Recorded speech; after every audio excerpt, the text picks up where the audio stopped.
In order to keep up with the Marvel Cinematic Universe moving forward, fans will need to have a Disney Plus subscription. Next week, the Mouse House's new streaming service finally launches.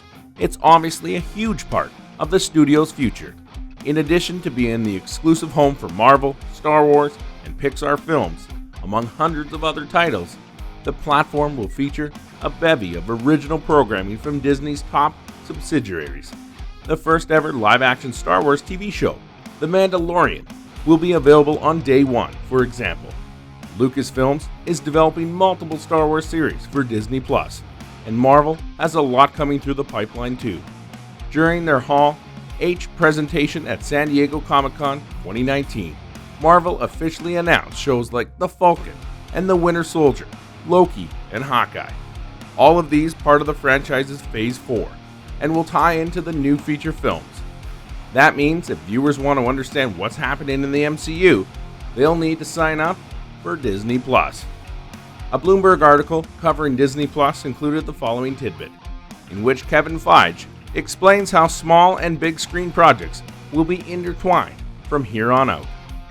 If you want to understand everything in the future Marvel movies, he says you'll probably need a Disney Plus subscription, because events from the new shows will factor into forthcoming films such as Doctor Strange in the Multiverse of Madness. The Scarlet Witch will be a key character in that movie. And Feige points out that the Loki series will tie in too. I'm not sure we've actually acknowledged that before, he says, but it does. This is a stark contrast from the relationship between the MCU movies and Marvel's earlier TV shows. The likes of Agents of S.H.I.E.L.D. and the various Netflix shows were considered to be part of the shared universe, but any connections were tangential at best. Arguably, the most infamous example of this is the handling of Phil Coulson, who died in the Avengers. The character was brought back to life for the Agents of S.H.I.E.L.D. series, but the MCU films after that never acknowledged what happened. It's unknown if any of the original 6 Avengers that knew Coulson were aware he's still alive, which was a frustrating matter for fans.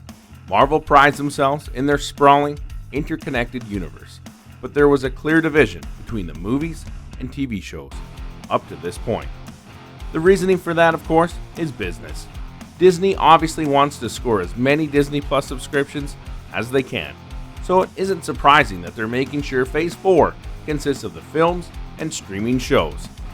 Die-hard MCU fans will be sure to register so they can remain up to date, but it'll be interesting to see if this approach has any impact with more casual viewers. It's one thing to draw the masses out for a major tentpole like Captain Marvel or The Avengers Endgame, but isn't it guaranteed that they'll be able to sell anyone on checking out the upcoming shows? Fortunately, it sounds like most of these will be miniseries, totaling 6 episodes, so they shouldn't be too big of a time commitment.